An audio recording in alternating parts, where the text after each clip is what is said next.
नैहर में पेलो हलिया सुटय सजनवा घूमे के सगर हलही छुटय सजनवा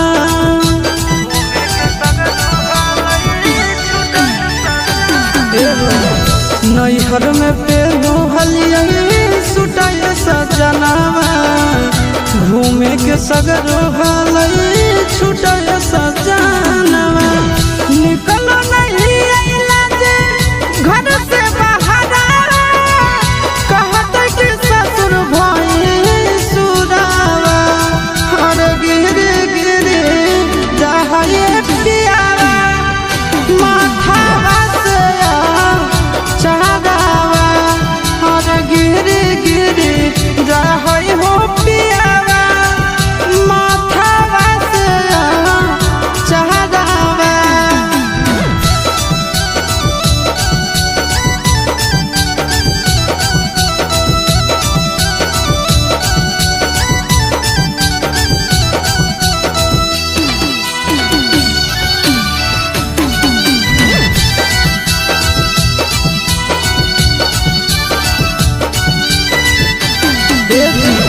सड़िया नहीं संभरो है बड़ी है झमेला बात मानो आशीष नंदन यमुना लगेला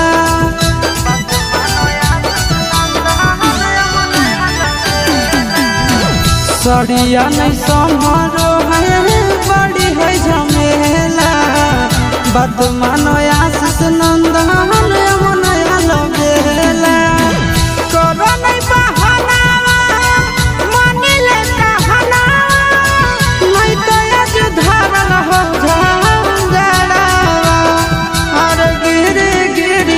जाई हो पियावा माथावा से चढ़ावा अरे गिरी गिरी जाई हो पियावा माथावा से चढ़ावा।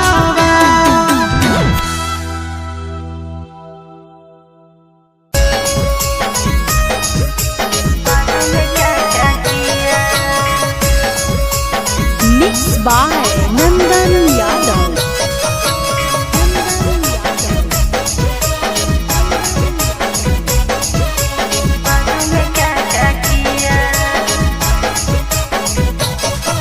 सुहाग वाली रतिया कैसे कटलोगे कैसन हालो फील जब सटलोगे सुहाग वाली रतिया कैसे कटलोगे कैसन हालो फील जब सटलोगे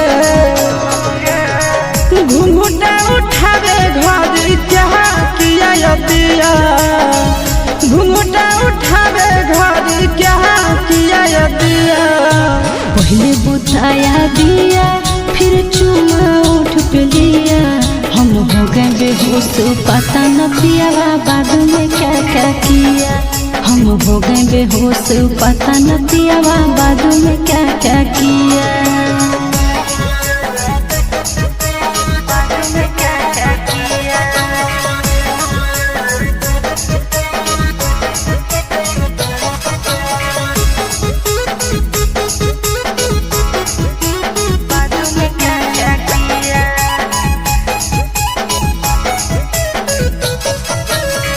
कैसे कैसे कैला कहू दिलावा के घायल गे बहजल कि नहीं बेडबे पहुआ के पाय लगे और मीठा मीठा दर्द उठल टूटल जवानी गरे घड़ी में देखली हो बेर बाजो हल तीन रे खेला तब न खेला जब भर लोटा दूध पिया खेला तब न खेला जब भर लोटा दूध पिया पहले बुताया दिया फिर चुमा उठ पे लिया हम हो गए बेहोश पता न पिया बाद में क्या क्या किया हम हो गए बेहोश पता न पिया बाद में क्या क्या किया।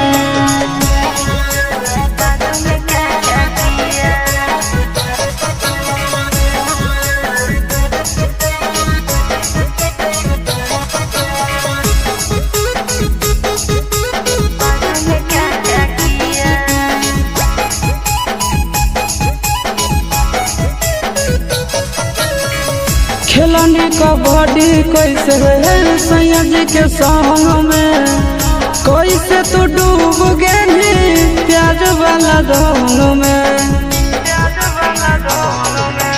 कितना बतैयू आशीष प्यार के तरीका, आनंद पराकाश ओठा लाली कल फीका। खेत में तोरा बो दिया कैसे प्यार के बिया, खेत में तोरा बो दिया कैसे प्यार के बिया। पहले बुताया दिया फिर चुमा ओठ पे लिया, हम हो गए बेहोश न जाने पियावा बाद में क्या क्या किया। हम हो गए बेहोश न जाने पियावा बाद में क्या क्या किया।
के अब करवैया गोरिया।